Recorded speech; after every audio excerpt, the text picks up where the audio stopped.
was a really great opportunity to kind of see how the global climate negotiations are happening. I actually found it remarkably similar to some of the simulations we've done here at MIT in terms of climate policy and negotiations.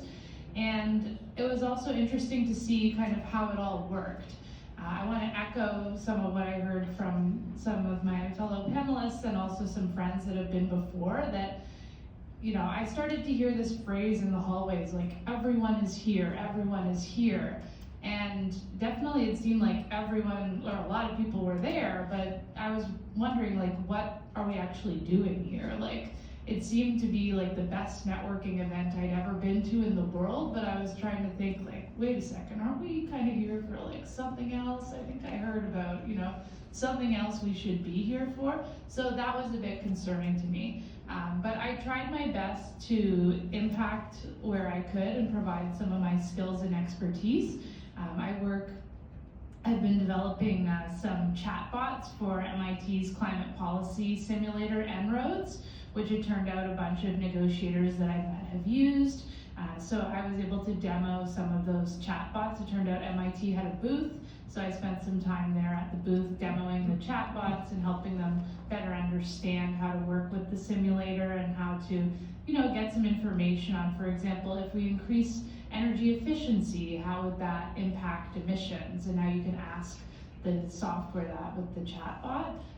I also was invited to be on a panel, so I spoke on a panel about AI for climate solutions. And I also met a number of people that I probably wouldn't have met otherwise, like the former Minister of Environment for Canada, which is where I'm from. So although it did feel like a bit networking-y, I realized that we do need to make contacts and connections to, drive our climate goals forward. And although the event did leave me a little hopeless regarding climate, what I think it really emphasized to me is the power and opportunity that we as folks at a place like MIT have to make a difference in climate. If we don't really feel like what's happening globally or at the negotiations level is as effective as it could be, what can we do to make a difference?